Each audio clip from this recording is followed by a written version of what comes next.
When God says that something can be used for food, don't say it isn't fit to eat. Ang eksena ay nang si Pedro ay pinapakain ng Panginoon ng mga bagay na hindi kinakain ng mga Israelita dahil ito'y tinuturing nilang marumi. At sinabi ng Diyos, huwag mong matawag-tawag na marumi, ang ngayon ay ipinapakain ko sa iyo, therefore sinasabi ko sa iyo, malinis yan. Ang pag-aaral natin ngayon, pinamangatan, blessed among widows. Pinagpala sa lahat ng mga balo. Isang napakahalagang kwento na kapupulutan ng mayamang aral. Salamat Panginoon dahil kami pinagsama-sama mo upang magdiwang ng iyong kabutihan, upang ipagdiwang namin ang isang buhay na naman, isang araw na idinagdag niyo sa amin.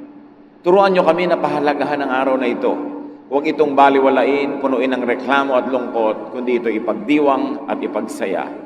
At ngayon, dalangin namin, kausapin niyo po kami ng isang simpleng mensahe, mensaheng makapagpapatibay na aming pananalig at makapagpapasaya sa aming buhay. Lead us, teach us, be our preacher. In the name of Jesus Christ, your Son, our Lord, our friend, we pray with thanksgiving. Unang Hari, 17, 1 hanggang 15. Si Elias ay isang propetang taga-Tisbe sa Gilead.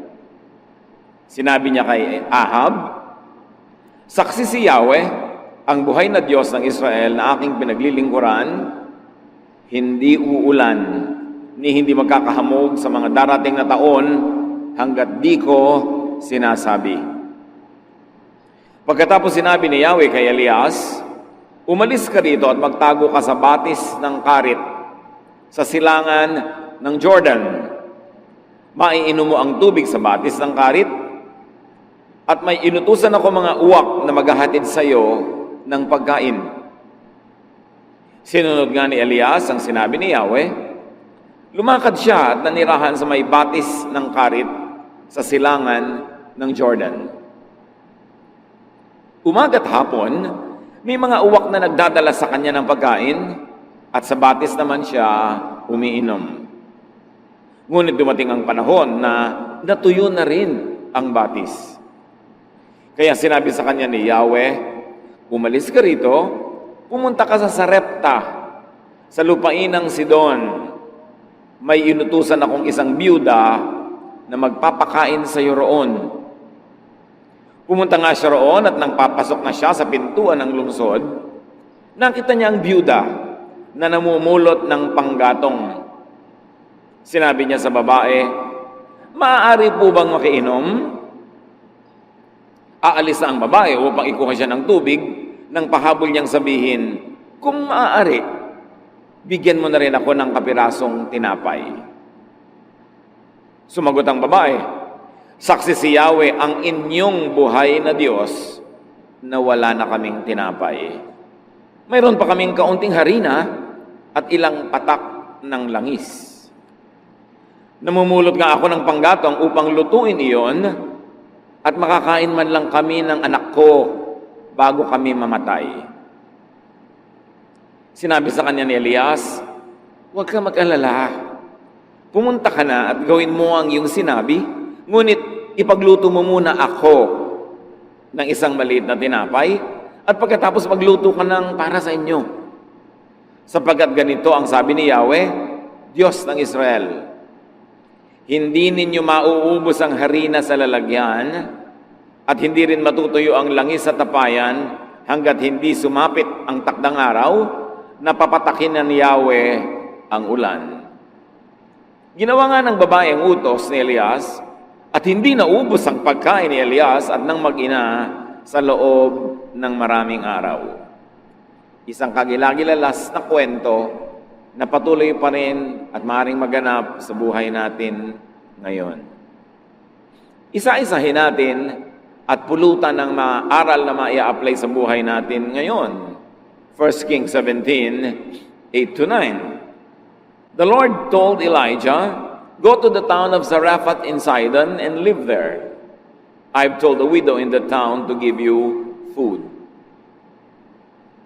Nabasa na natin ang unang kabanata ng kasaysayang ito. Si Elijah ay pinaalis ng Diyos doon sa kabayanan sapagkat ilang taon nang hindi umuulan. Walang ani, walang pagkain, walang tubig. Namamatay ang tao sa gutom. At sabi ng Diyos kay Elijah, pumunta ka doon sa batis ng karit, sa isang liblib na puok, yun ang iinumin mong tubig, at may mga inutusan ako mga uwak na magdadala sa iyo ng pagkain. Alam niyo ang mga uwak, paano sila nagkakaroon ng pagkain? Bigla-bigla na lang silang lumulusob sa mga pagkain, mga nakahain ng mga pindang, ng mga daing, mga pagkain ng mga tao, ninanakaw nila actually. Kaya mga uwak ay considered na unclean bird. Hindi kailanman kakainin ng mga Israelita ang anumang bagay na may kinalaman sa mga uwak, lalo't mga uwak ang nagdala. Pero sabi ng Diyos kay Elias, may mga inutusan akong uwak na araw-araw dadalhan ka ng pagkain. So God blessed Elijah through unclean birds. God now would bless Elijah through a foreigner, a non-Jew, and a widow at that. Dalawang panggagalingan ng pagpapala ng Diyos na sa karaniwang pag-iisip ay hindi aasahan na pwedeng gamitin ng Diyos at hindi tatanggapan ng mga relihiyosong Israelita dahil mga unclean o kaya ay foreigner, tapos balo pa. Na pagka sinabing balo nung unang panahon, 99%, ibig sabihin mahirap. Kasi bihira namang balo ang merong kayamanang minamana o kaya ay may sariling negosyo o hanap buhay. Kaya pag sinabing balo, karamihan din gutom, mahirap, salat sa mga pangangailangan. Dalawang pagmumulan ng pagpapala na sa karaniwang pag-iisip ay hindi gagamitin ng Diyos sa tingin ng mga relihiyoso. Pero Diyos mismo ang nagsasabi, meron naman akong bagong supplier para sa iyo, isang mahirap na balo.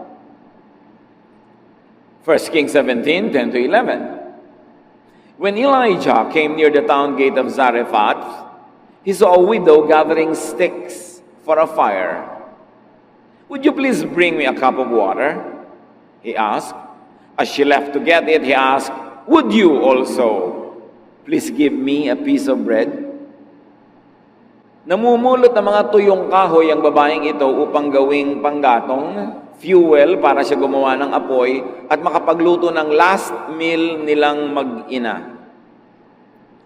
So may imagine natin sigurong tuyong-tuyo ang kanyang balat, nakakapit na sa buto ang kanyang balat dahil wala na siyang taba at wala siyang laman.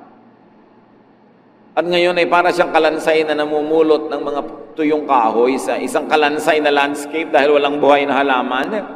Nakakalungkot. At lumapit sa kanya ang propeta at sinabi, bigyan mo nga ako ng tubig.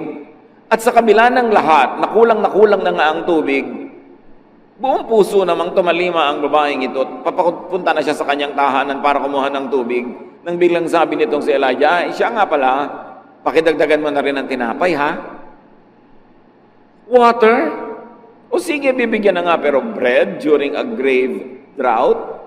It seemed to be a very tall order.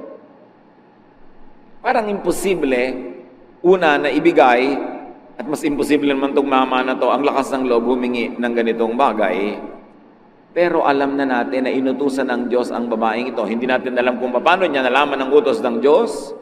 Maaaring siya kinausap o maaaring unconsciously nakalagay sa kanyang isip na talagang magbigay sa araw na yon o maging mapagbigay.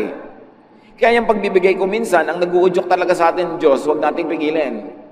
Pero huwag lang tayong papauto sa mga nanggagamit at mga abusado. Kailangan din, marunong ka. 1 Kings 17:12.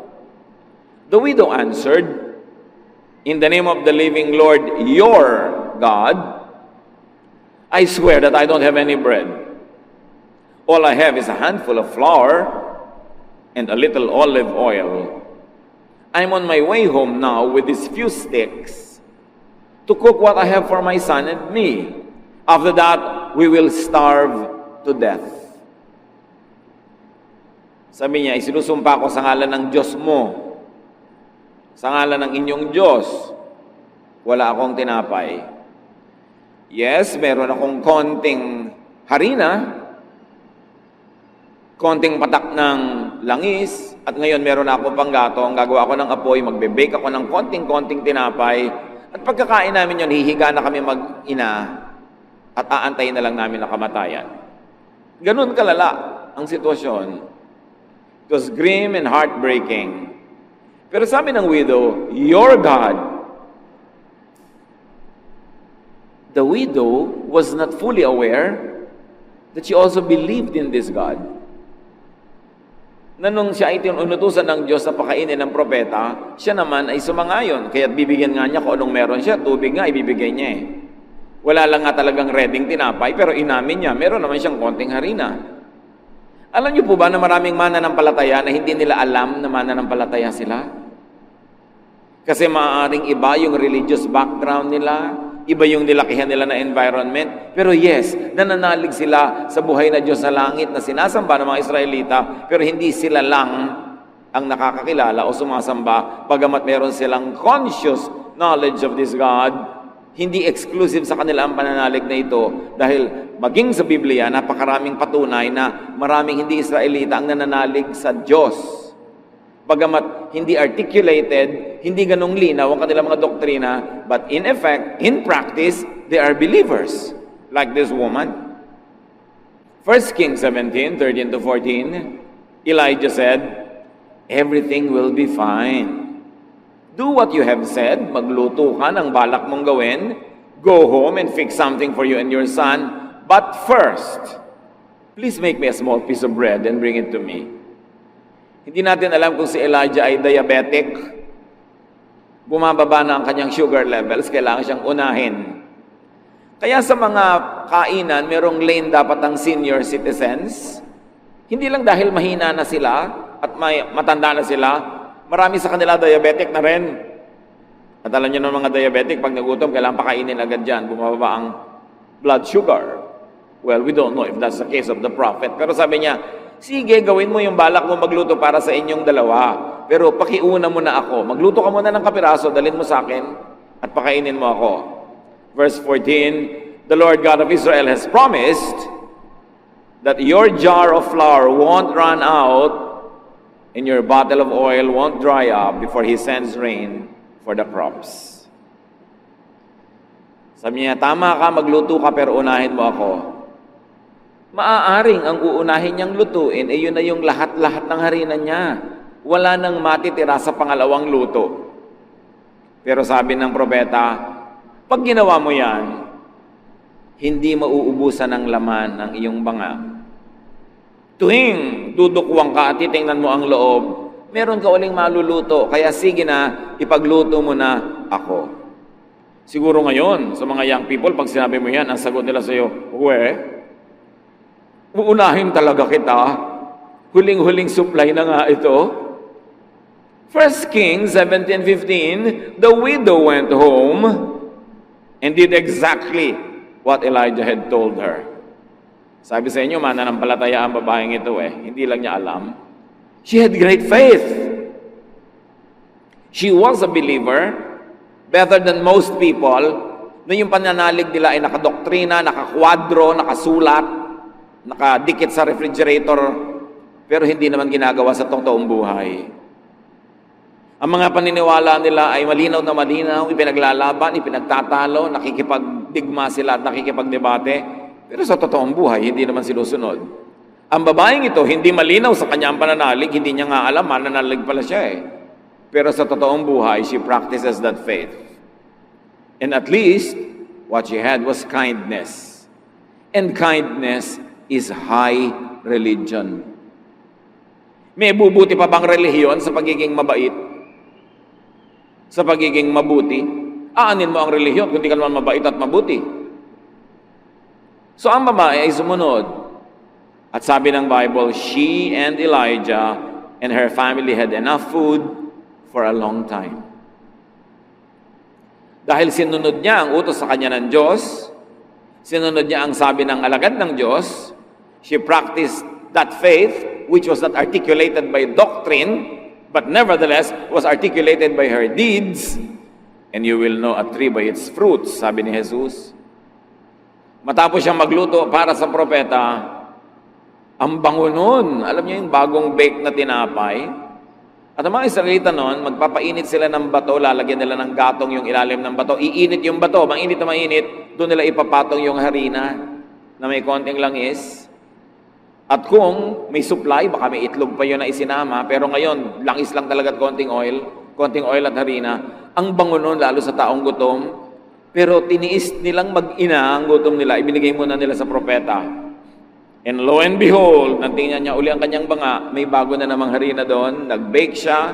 At araw-araw, sa tinagal-tagal ng panahon, bago umulan at tumubuli ang mga halaman at makarecover ang ekonomiya, yun ang naging pagkain nila. Kung ipinagkait niya, kung nakinig siya sa word, at naging selfish siya, meron siguro silang nakaing last meal, pero yes, last na talaga.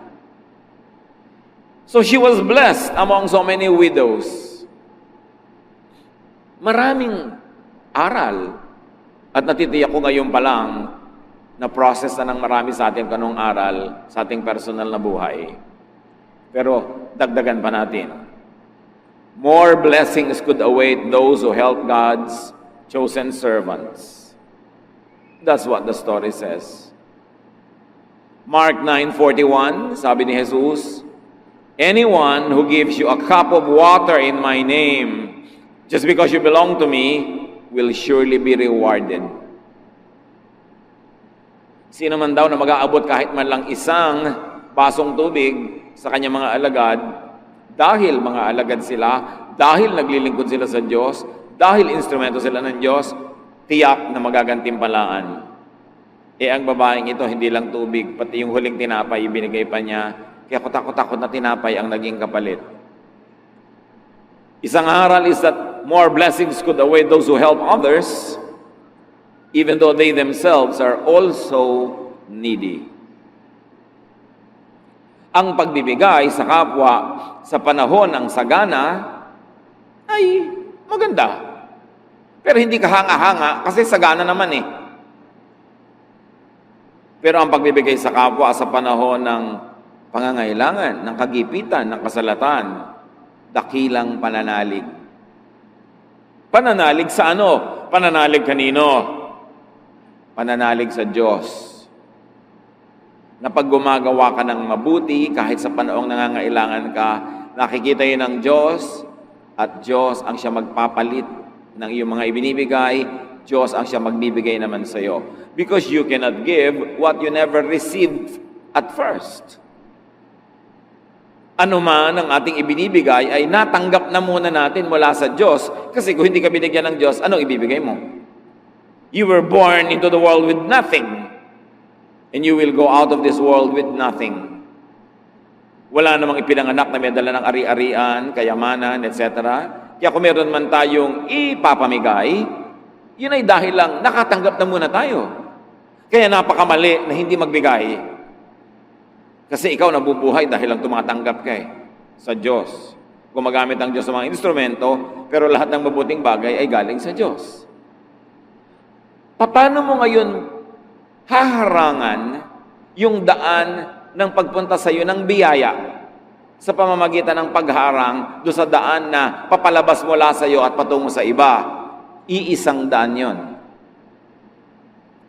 The same way that God uses to give you is the same way that you will use to give to others.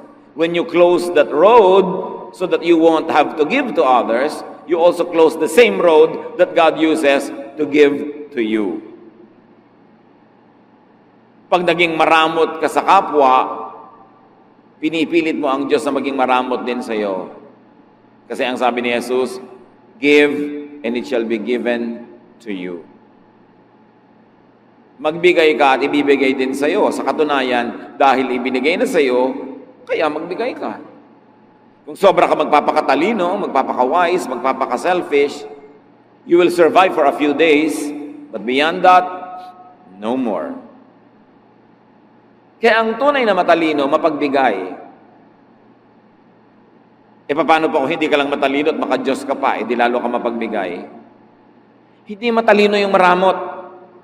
Akala ng iba, katalinuhan yun, be wise. No. Pwede mo ba naman mawawisan ng Diyos? Siya na nakaabang, naghihintay, nanonood sa lahat ng ating ginagawa. Pwede mo bang mailihim sa Kanya na ang damot-damot mo? Because in the same way you give, it shall be given to you. Alam ng mga taong generous kung gaano ka-generous ang Diyos. Ang mga kuripot, hindi nila mararamdaman yung generous giving ng Diyos. Kasi kuripot din ang pagbibigay sa kanila. Hindi ba kayo nakakahalata? Yung mga kuripot, yung mga hindi mapagbigay, yung mga mararamot, habang buhay nagtitipid. Habang buhay, tuos ng tuos. Habang buhay, kwenta ng kwenta. Habang buhay, tiis ng tiis. Kasi yun ang style nila. Pag tinitiis mo ang iyong kapwa, titiisin ka rin ng langit.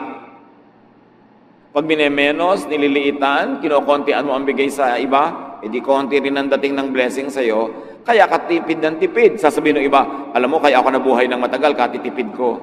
Hindi nila naiintindihan, kaya ang tagal mong tipid lang ng tipid, kasi kuripot ka. Imposible ba sa Diyos na buhusan ka ng pagpapala pag gusto niya? Sino makakapigil sa Diyos kung gusto kanyang palangoyin sa pera? At sino naman ang makakapigil sa Kanya kung ayaw Kanyang bigyan? Alam niyo kung sino ang makakapag-udyok sa Diyos at makakapigil sa Diyos? Tayo rin. Because in the same way you give, you receive. What you do to others, they do unto you, and God does to you. Ang tunay na matalino, mapagbigay. Kasi ang pagbibigay ay pagtatanim. At ang pagtatanim ay pag-ani.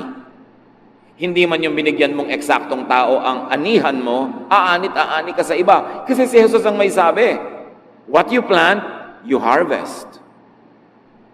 Pero ang pinagkakait, ipinagdadamot mo sa iba, ipagkakait at ipagdadamot din sa iyo ng langit. Kaya maging mapagbigay dahil matalino, at lalo naman kung dahil maka-Diyos. More blessings could await those who believe that God will provide. Alam niyo yung karamutan, ibig sabihin nun, hindi ka masyadong naniniwala that God can provide for your needs. Therefore, you have to be very wise, you have to be very selfish, sometimes you have to be very greedy, that you can cheat and steal from others dahil hindi ka naman bibigyan ng Diyos kung hindi ka magnanakaw. Hindi ka papakainin ng Diyos kung hindi ka magiging makasarili. Yun ang sinasabi ng mararamot. Kaya hindi nakakatuwa sa Diyos yun. Of course, hindi naman ibig sabihin na kung maka-Diyos ka, bulagsak ka na. Tapon ka na lang ng tapon, bigay ka na lang ng bigay kahit sa hindi dapat bigyan. But do not let needs and famines scare you. Do not let needs and famines take away your humanity and kindness away. Yes, merong panahon ng taggutom, pero Diyos pa rin ang Diyos sa panahon na yon. Yes, may panahon na wala kang kita, wala kang trabaho, wala kang negosyo. Yes, may panahon na lugi ka. Yes, may panahon na salat at kulang na kulang ka. Pero ang Diyos ay nakaupo pa rin sa kanyang trono at siya pa rin ang Diyos. Ang mahalaga sa mga panahon na ganito, manatiling tapat, manatiling nananalig, at manatiling mabait. Hindi sapat na dahilan ng ating mga kasalatan at pangangailangan para tayo maging maramot at masama sa kapwa.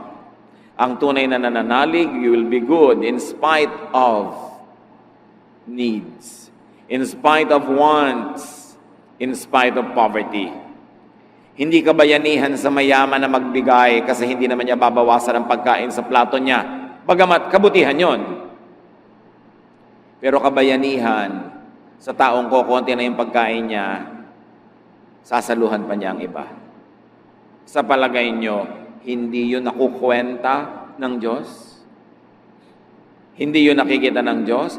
Kaya ang karukhaan ng pangangailangan ng paghihirap ay napakalaking tukso. Akala ng iba, ang tukso lang isang babaeng nakabikini na nakaupo sa malaking plato o isang gwapong lalaking nakatrunks at kikindat-kindat sa'yo. Laging yun lang ang tukso. No! Ang kahirapan ay kasalatan ay napakalaking tukso na maging maramot, na maging makasarili. Tukso rin yun. At yung pagyaman, malaki ring tukso. Kasi yung yumayaman, lalong gustong yumaman. Kaya napapansin nyo, mas yumayaman, marami, mas kumukuripot pa. Kasi tuwang-tuwa siyang dumadami yung iniipon niya, nagiging Diyos na niya yon. Tukso rin yon. Maraming tukso. Pero kung nakafocus ka sa Diyos, hindi ka malilito ng ganito mga bagay. So this widow was really a believer, though she was not an Israelite. But she was better than all of those Israelites at the time because she was the only widow blessed by God during that famine. Not one widow in Israel was blessed. So be discerning. Yes, be good, but be discerning even in dispensing kindness. Hindi ibig sabihin ng kabaitan ay kawalan ng talino. Alam niyo naman, sabi nila, kapatid ng kabaitan ang ka-blankan. Madalas talaga nakakalito yung dalawang yon, kung mabait ka ba o blank. Pero ang tunay na makadiyos, mabait pero matalino. Be discerning in dispensing kindness, especially to religious opportunists. Marami mga oportunistang relihiyoso, gagamitin ang verse na ito para katasan ng mga widows, katasan ng mga mahihirap, makuha ang mga pera nila, mapunta sa isang bundat na bundat, busog na busog, at ang yaman-yaman ng mga relihiyosong leaders. So matalino ka rin, and be discerning, especially in entrusting scarce resources to others. Konti na nga yung resources mo, yes, nagbigay yung babae, pero hindi kahit kanino na lang, ibinigay naman niya dun sa propeta na sinabi ng Diyos ay bigyan niya.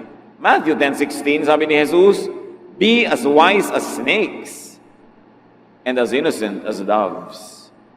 So kailangan wise ka kung mananampalataya ka, hindi ka blank. Hindi ko mo mananampalataya ka, blank ka na. Dapat matalino ka. Kailangan nag-iisip ka, hindi ka basta bigay ng bigay. Pinag-iisipan, ipinapanalangin. Pero ayon sa udyok ng Espiritong Banal, we become generous. Belief in God is not limited to those with religious awareness. Nakita niyo yon? Wala namang masyadong sinabing religious awareness ang babaeng ito. Pero ang pananalig niya, platinum. Kasi nakikita sa gawa. Ang tunay na pananalig ay nakikita sa gawa, hindi sa salita, hindi sa doktrina, hindi sa laki o version ng Biblia na hawak mo, kundi sa gawa. Kaya maraming mga tao hindi relihiyoso sa biglang tingin, pero mas spiritual pa kaysa sa mga relihiyoso dahil sa gawa. By their deeds you will know them, sabi sa Bible.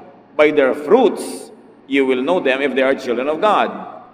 And apparently, very clearly in this story at least, and in many more other stories, God's blessing is not limited to Israel or to Israelites. God's blessing is not limited to certain persons or groups of persons.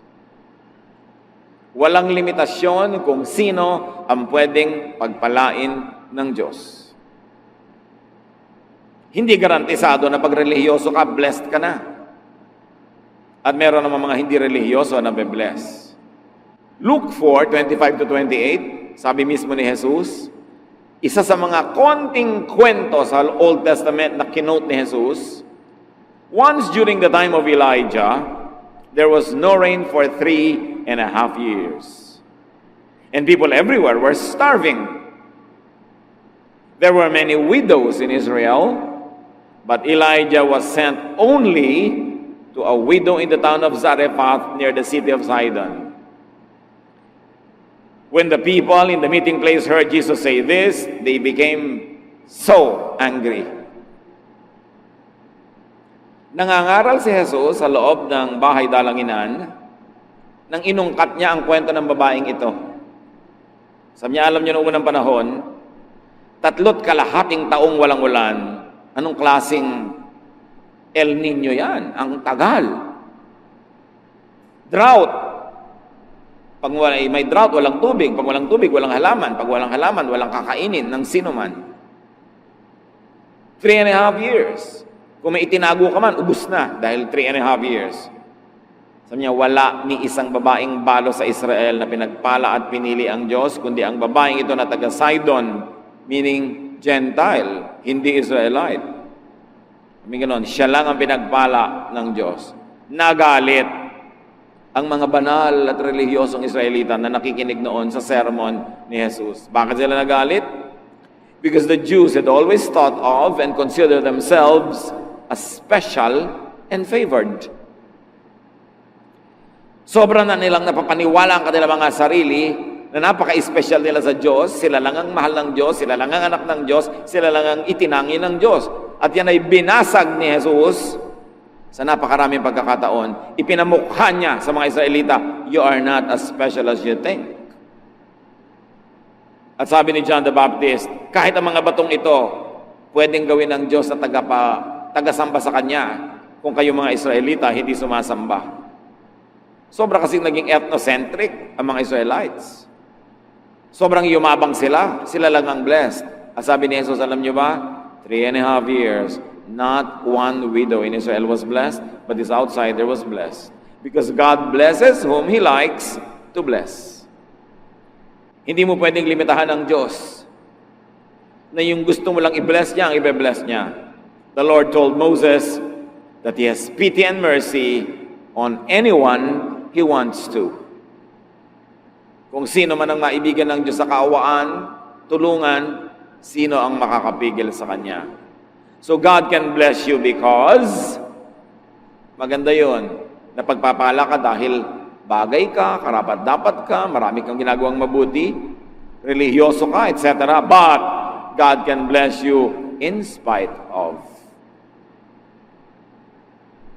Yes, pwede kang pagpalain ng Diyos dahil bagay ka, at pwede kang pagpalain ng Diyos kahit di ka bagay pagpalain, lalo sa tingin ng iba. God can bless you anyhow, anyway. Ganun kahiwaga ang Diyos. At kahit nagugutom ang buong bayan, God can bless you if God likes to bless you. Kahit huling harina mo na yon, pwede niyang dagdagan kung gusto niya. Luke 1:37, nothing is impossible for God. Walang imposible. Kaya pagka meron tayong mga suliranin, meron tayong mga pangangailangan, huwag kayo dun tumitig. Ang titigan nyo yung Diyos na kayang lutasin ng ating mga suliranin. Pag meron kang pangangailangan, ang titigan mo yung Diyos na kayang magbigay. Pag may kinakatakutan ka, ang Diyos ang tingnan mo na siyang nagbibigay sa iyo ng proteksyon laban sa iyong kinakatakutan. Sa oras na ang tingnan mo dilim, nalilimutan mong may liwanag. Pag ang pinakuan mo ng mata ay problema, nalilimutan mong may solusyon. Lahat ng problema may katapat na solusyon. Pero pastor, wala pong solusyon ang problema ko. Eh di hindi problema yon. Kasi pag may problema, may solusyon. Yun ang ibig sabihin ng problema. Pag walang solusyon, hindi problema, huwag mong problemahin, tanggapin mo. Kaya naman kung minsan nahihirapan ka, pinoproblema mo ang hindi problema. Halimbawa, ang height ko lang po, 3 feet and 2 inches. Problema ba yan? Anong solusyon? Wala po. Di hindi problema, tanggapin mo. Tumungtong ka na lang sa bangko. Ba't mo pinoproblema? Hindi pala problema dahil walang solusyon. Ngayon, kung may solusyon, yun ang problemahin mo. Tumingi ka sa Diyos ang lakas na malutas yan. Walang hindi kaya ang Diyos. Mark 9:23, if you can, said Jesus, everything is possible for one who believes. Bakit may nangyayari sa iba at sa iba wala? Maraming dahilan. Maaring hindi na kalooban ng Diyos para sa kanila, maaring hindi pa yun ang panahon. Pero, ang pinakamalaking dahilan ay ang ating personal na pananalig. Sabi dito ng mga humihingi ng himala kay Diyos, kay Jesus, kung kakayanin niyo po, kakayanin ninyo, natulungan kami. At sabi ni Jesus, kung kaya ko, siyempre kaya ko. Pero hindi yung kaya ko pinag-uusapan. Ang pinag-uusapan ay, nananalig ka ba? Given na kaya ng Diyos. Pero hindi komo kaya ng Diyos ay gagawin ng Diyos kung wala ka namang pananalig. So yung pananalig mo ang susi na magbubukas sa lock ng pagpapala ng Diyos. Yes, may pagpapala sa loob. Meron, kaya niya. Pero ang magbubukas doon ang iyong pananalig. Kaya kailangan nananalig. What are your needs? Tulad ng babaeng yan, may mga pangangailangan tayong lahat. Ewan lang kung merong mas sisidhi pa sa pangangailangan niya, nakakain na sila ng huli nilang pagkain mag-ina at mamamatay na sila. Ewan kung may makakaproduce ng mas malalapad dyan at wala. Therefore, may solusyon ng needs na yan. Nakakita na ba kayo ng banga na hindi naubusan ng laman? Huwag niyong masabi-sabing wala dahil kakatingin-tingin lang natin. Meron. At kung nakabukasan yung spiritual eyes, you must have seen it already. Hindi ito kwentong kutsero. Hindi ito kwentong barbero. Ito ay Biblia na pinag-uusapan natin. Salita ng Diyos. Merong banga na hindi nawawala ng laman. At yung bangang yon, pwedeng banga mo sa bahay. Sa katunayan, baka nga kaya buhay ka pa ngayong kapatid kasi hindi naubos-ubos yung banga. Hindi mo lang nahahalata na pinagpapala ka ng Diyos. Kasi kung hindi ka pinagpapala ng Diyos, dapat matagal ka ng patay. Dapat matagal ka nang namatay sa gutom, nasagasaan ka na ng lahat ng tricycle at tren at kotse, sa lahat ng pagtawid mo sa lansangan, nahulog ka na sa lahat ng kalsada, nalunod ka na sa lahat ng swimming pool, nalason ka na sa lahat ng pinagkakakain mo sa mga tabi-tabi. Buhay ka pa nga, hindi ka ba malaking himala ng Diyos? Tapos nalilimutan natin, yes, himala tayo ng Diyos. Kailangan pa ba talagang may mga trompeta ng anghel, mga kulog at kidlat at mga kampana para malaman mo naghihimala sa buhay mo ang Diyos? And most of the time, we are ungrateful, blind to the blessings of God dahil hindi tayo nakatingin. O pagtingin mo, mayroong laman, sabi mo, ay, walang palaman. Walang dressing. Nalilimutan natin kasi kuminsan yung pagpapala kasi ang hinahanap natin yung icing, ang laki-laki ng cake na nasa harap mo. Nandito pa tayong lahat dahil katulad tayo ng babaeng ito. Up to this moment, at the very least, hindi na ubusan ang banga nyo. Kahit mga kuminsan napakaburara natin, napakapabaya, kuminsan hindi maingat, pero ayan, buhay pa rin tayong lahat. God can bless you. And remember this, God can bless you even through ravens. Kahit unconventional at unclean, maruruming mga uwak, ginamit ng Diyos para kahit panandalian, buhayin yung kanyang anak na walang makain. So, hindi na kailangan magselan-selan ka, lalo sa panahon ng pangangailangan. Nauunawaan niya ng Diyos at may ganap at sapat na mga halimbawa sa Biblia. Ang Diyos nga nagsalita sa pamamagitan ng isang donkey. Pinagpala ng Diyos ang mga spies ng Israel through a prostitute, Rahab. Marami mga relihiyoso ngayon, mas maselan pa doon sa mga karakter sa Bible na pinagpala talaga ng Diyos. Meron pa, walang katrabaho sa buhay, tapos may nag-alok, kaya lang may trabaho pag linggo. Ayaw payagan ng kanyang religious leader na magtrabaho dahil linggo kailangan nasa church. Namamatay ka na nga sa gutom, hindi ka matatanggap ng trabaho, di magsimba ka pag Miyerkules, pag Huwebes, pag Sabado. Tatanggihan mo yon? Meron pa nga nagtatanong, paano po yan? Nagtatrabaho po ako sa ganito, ganun. Nasabi po ng leader namin, hindi daw banal yung pabrika na yon, hindi daw banal yung trabaho na yun. May iba ka bang choice ngayon? Wala nga po. Di binibigay sa'yo ng Diyos yan para ka mabuhay kahit panandali. Di maghanap ka ng iba. Pero habang hindi ka nakakahanap, ang gusto mo, magpakamatay ka sa gutom. Patayin mo mga anak mong nakaasa sa'yo dahil ang banal-banal mo. Itong ang propeta pinakain through these ravens. And this prophet, a man, was fed by a widow. Meron bang imposible sa Diyos kung gusto kanyang pagpalain? Kaya sabi ni Pedro, hindi po ako makakakain yung mga yan, marumi. At sabi ng Diyos, wag na wag mong matatawag na marumi ang ipinapakain ko sa iyo. Ako ang nagpapakain. The earth is the Lord's and everything in it. And no one can and should stop God to bless you kahit yung pagiging maselan mo na may relihiyoso, meron kang dapat tanggapin lalo sa oras ng kagipitan at tanggapin mo yon na nanggagaling sa amang umuunawa at nagmamahal sa iyo. Galit na galit ang mga Bible-based Christians sa mga puon-puonan, sa mga idols, sa mga Diyos-Diyosan. Pero yun ay yun lang mga Diyos-Diyosan na rebultong kahoy, or chalk, or calendar, o picture. Pero maraming born-again Christians, evangelical Christians, pero ding puon-puonan at mga imahen. Ano yon? Mga doktrina tungkol sa Diyos na hindi tumpak. A misrepresentation of God through very narrow doctrines is also an idol. Because the definition of an idol is a misrepresentation of God.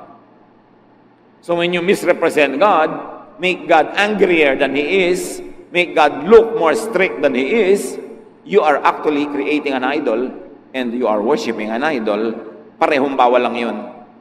Isang galit na galit ka sa rebultong kahoy, rebultong bato, pero may rebulto ka wala sa utak mo, doktrina tungkol sa Diyos na mali. Baluktot, salungat, sa tunay na imahe ng Diyos na mabait, mabuti, maunawain, mapagpatawad.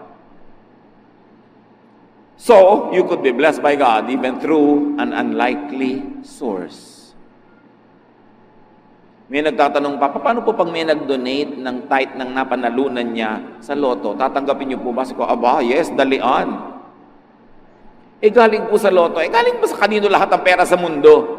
Ibig mo sabihin, examining ko pa ang lahat ng nagtatithe dito? Nasa Diyos yun at nasa nagbibigay. At kung galing man sa hindi maganda, dahil ibinigay niya sa maganda, di gumanda. Hindi ba galing din tayo sa dilim, hinugod sa dilim? Galing din tayo sa hindi maganda? Pero dahil sa Panginoon, gumanda ang situation natin. Lahat napapaganda ayon sa puso at ayon sa layunin. Huwag sobrang maselan. Wala nang ang trabaho, magbibitiw pa sa trabaho dahil sa religious arte. Lalo kung may pananagutan ka, may mga pakainin ka sa buhay mo, tanggapin mo yan bilang pagpapala sa Diyos. At kung hindi ka masyadong komportable, di maghanap ka ng iba. Pero habang wala pa, bakit ka naman tatalon from the frying pan to the fire? Na nasa banig, lilipat sa sahig, sabi ng matatanda. Don't be so squeamish. Minsan, mas baselan pa tayo sa Diyos. Mas banal pa tayo sa Diyos. Kasi meron tayong mga paniniwalang hindi naman totoo dahil nahuhubog ang paniniwala natin sa Diyos through doctrinal idolatry. Idols din yun. Dapat din yung basagin. Dapat ipakilala ang Diyos kung sino talaga siya at kung paano siya nagpakilala sa Biblia. Hindi lang siya isang snapshot. Yes, there were moments when God was strict. There were moments when God was angry, but those were just snapshots. Parang snapshot ng balance nyo sa bangko. Hindi ko may laman yun. Nung nag-apply kayo ng visa, ibig sabihin may laman pa yun ngayon. Di ba? Naiiba-iba rin yun. Maraming snapshots ang Diyos. Hindi siya pwedeng ikulong sa isang snapshot lang. Dapat malawak ang pagtingin mo sa Kanya kasing lawak ng presentation ng buong Biblia sa Kanya. Don't limit God. So do not focus on your needs, but focus on the giver, the Lord. So are you needy? Anong mga pangangailangan ninyo? Anong mga kalungkutan ninyo? Anong mga kasalatan? Hindi yan excuse para maging masama. Hindi yan excuse para maging masungit. Hindi yan excuse para maging maramot. Lahat tayo may hinihilang buntot. May mga pabigat sa buhay, pero hindi excuse yun para ilabas mo yung sungay. Mas may hinihila kang bigat, mas gumaganda pagka kagandahang loob, kagandahang asal ang ating ipinapakita. Kahit na may problema ka, pwede kang ngumiti. Kasi ang pagsimangot naman, hindi masosolve yung problema mo eh. So huwag tayong pabigat sa sobrang mga dami ng mga issues. Huwag nating lilimutin ng Diyos kasi siya ang laging tumutulong sa atin. At kaya niya tayong tulungan kung iibigin niya. Yung puso natin ang ilagay natin sa tama. Makinig tayo sa udyok ng Espiritong Banal. Huwag tayong matakot sa famine. This widow survived it. And there's no reason why anybody cannot. Basta tayo kakasihan ng Diyos at pagkakalooban niya ng pagpapala. So sa Kanya tayo umasa, sa Kanya tayo manalig, at yung turo niya ang ating sundin. Ama namin, salamat dahil kayo'y laging nandyan, hindi nag-iiba. Sa katunayan, kami ang patunay na kayo'y himala. The mere fact that we're here now